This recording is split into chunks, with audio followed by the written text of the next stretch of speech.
I can't see inside the park sensor.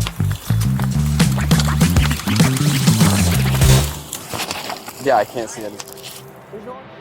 Welcome to your MVPD monthly update, where we share a few notable cases from this past month. This month is a DUI edition, as we've had some interesting ones lately. The first happened on the 10th around 11:30 p.m. with a report of a car on fire in the 300 block of South Wall Road. When they arrived, officers found a vehicle fully engulfed in flames. During the investigation, officers learned that the driver of the car on fire had plowed into a truck parked on the street. Upon contacting the driver of the car, he tried the ever-popular excuse of, So you were the driver? No, So why did you tell me earlier you were the driver? because I was trying to cover up for my friend that ran away. Who's your friend then? He ran away. Who is he? What's his name? I don't know his name. turns out, he actually was the driver of the vehicle. On the 11th, around 6 p.m., we got a report of a driver passed out at the wheel on Hogue Road near LaVenture in the lane of travel.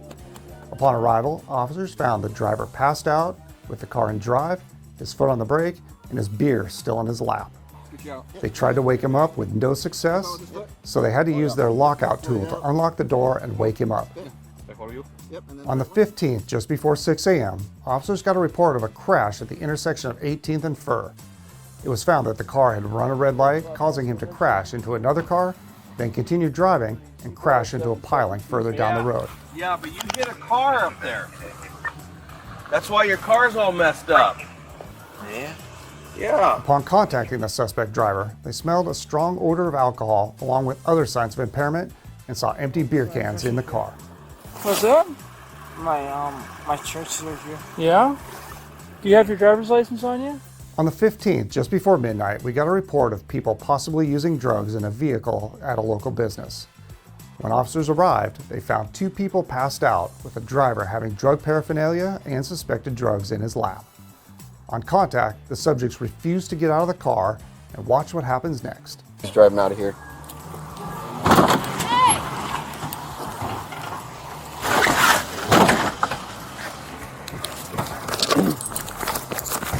He's taking off out of the parking lot.